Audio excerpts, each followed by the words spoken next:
City boy, city boy.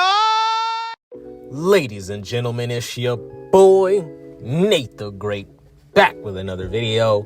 And today we got to talk about tournaments, man. We're in the middle of this King of the Ring tournament that we have going on right now. And I feel like I've spoken on this before, but I haven't done a full video on it. So I really want to talk about it. The lack of storytelling that goes on in the WWE is absolutely insane to me. And I can see, like, if you notice over the last few months, it's really ramped up a lot. Storytelling has been replaced by tournaments. Now, this has been a thing that Triple H has been doing pretty much ever since he got into the head creative position. And, there's been nobody really to, veto him or anything like that.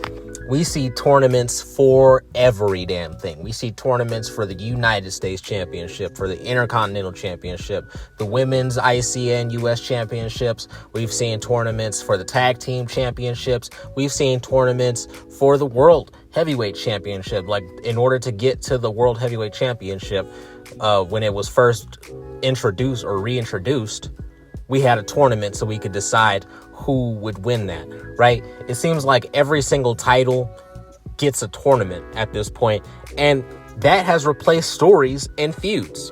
So instead of us getting Cody Rhodes versus Randy Orton in an actual feud where maybe Randy Orton turns heel or Cody Rhodes turns heel, right? And then they just feud because they have beef and they have history and they can tell a story from all the history that they have. And, they can really be at each other's necks over this history that they have. Instead of getting that, we're going to get them fighting a bunch of randoms, all right? Fighting a bunch of random ass jobbers and then getting into this, the semifinals, right? Where Orton is going up against Zayn, Cody Rhodes is going up against Jey Uso, right? For absolutely no reason. And Cody Rhodes is most likely going to win against Jey Uso. Randy Orton is most likely going to win against Sami Zayn. So now these two can come together, and then we're going to build a small mini feud out of this, right? Because we've already wasted a lot of time.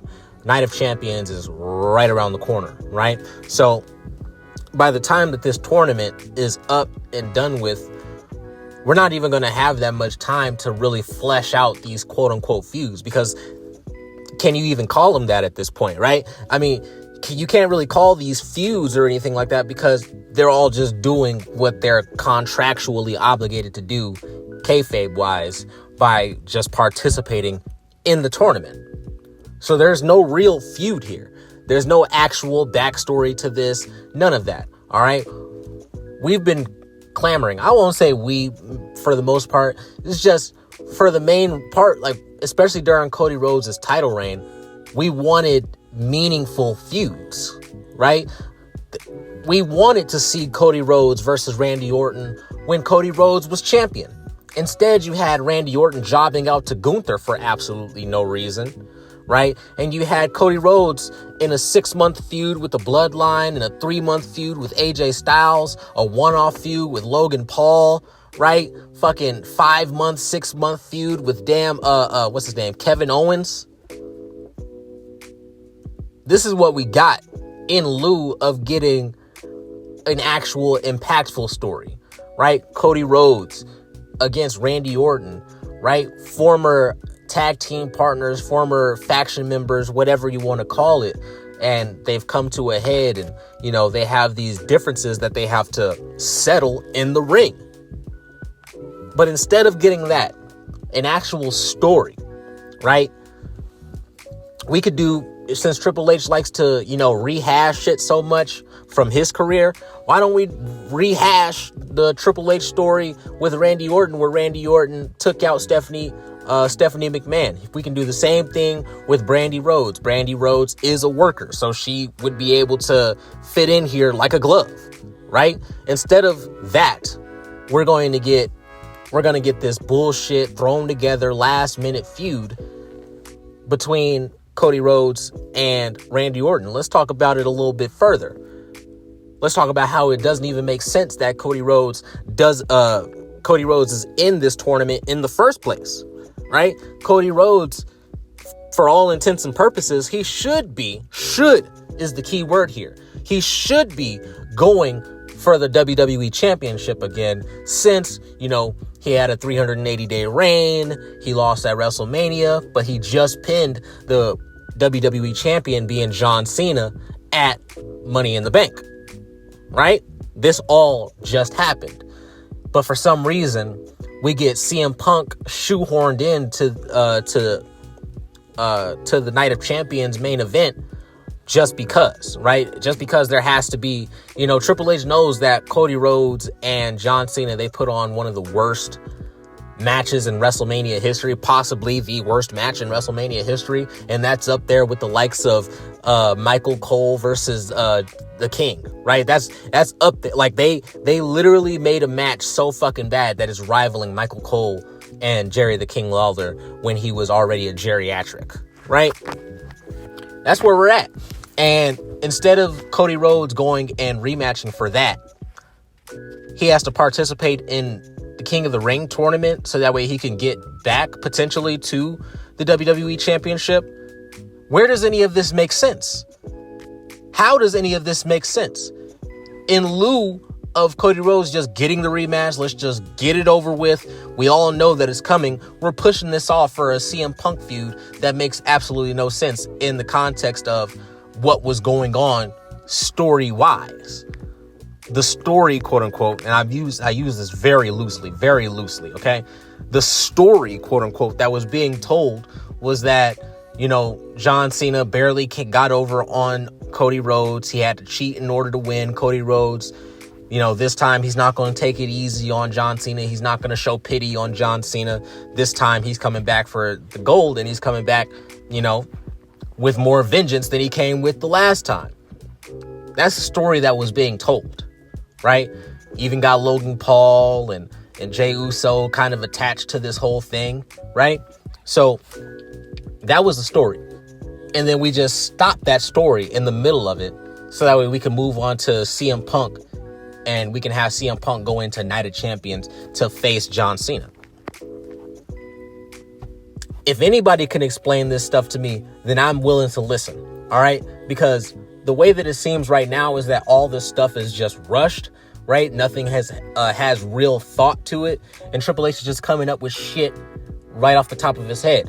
I remember Stephanie McMahon, I believe it was last year's WrestleMania, right after last year, it was either right before or right after WrestleMania 40, where Stephanie McMahon, I think she was doing an interview, and she said that they plan out these shows, right? They're writing shows 52 weeks in advance.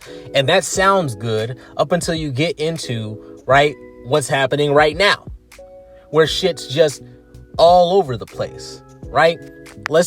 We haven't even talked about the women's side of the Queen of the Ring, right? Who do you have in the finals? You have Roxanne Perez versus Jade Cargill. Then you have Alexa Bliss versus Asuka.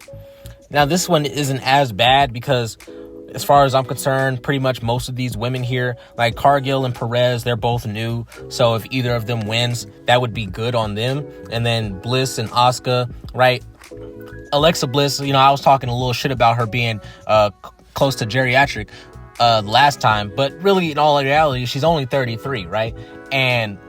But the main point that I was trying to get at was that she's already an established superstar.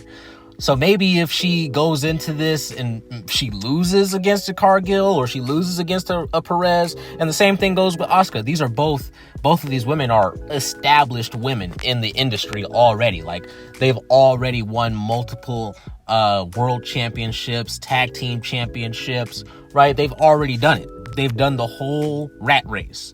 So maybe them going,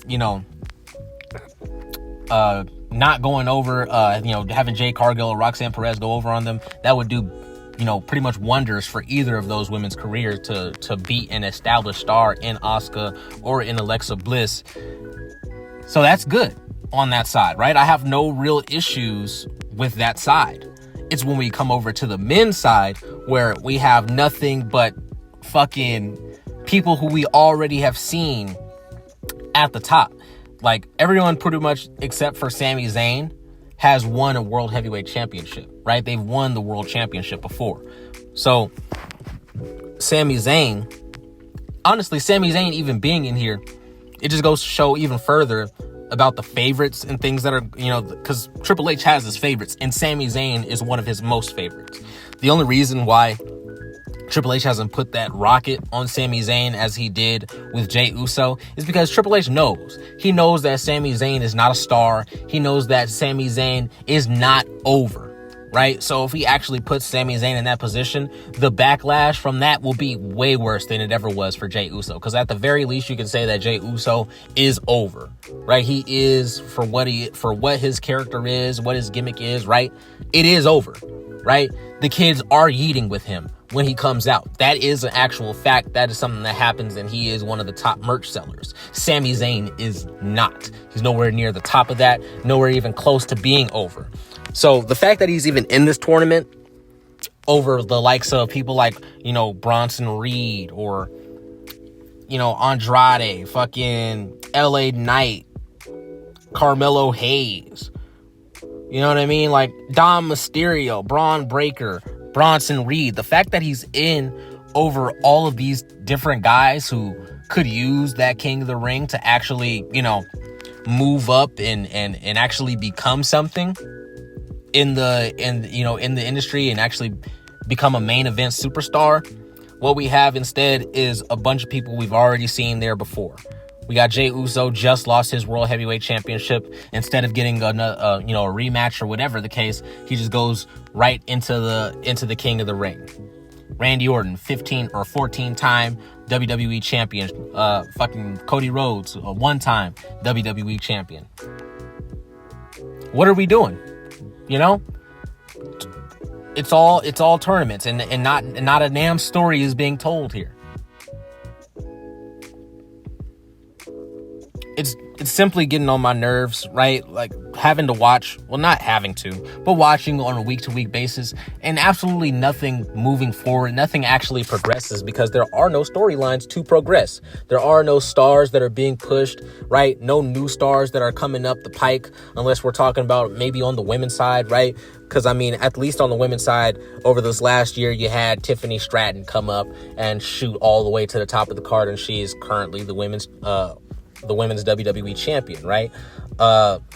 Even Rhea Ripley to a degree, right? She was a mid-carder at best when Triple H took over, and now she's the most over woman in all of WWE and probably the wrestling industry, period. So, you know, there is that. But for the main part, when it comes to these tournaments, they have really taken all of the life out of WWE. This is not UFC, but it's being treated like it. All right. I watched a UFC fight night the other night, and I can't tell you any significant differences between a UFC fight night and a regular night of Monday Night Raw or a regular PLE like a Money in the Bank, right?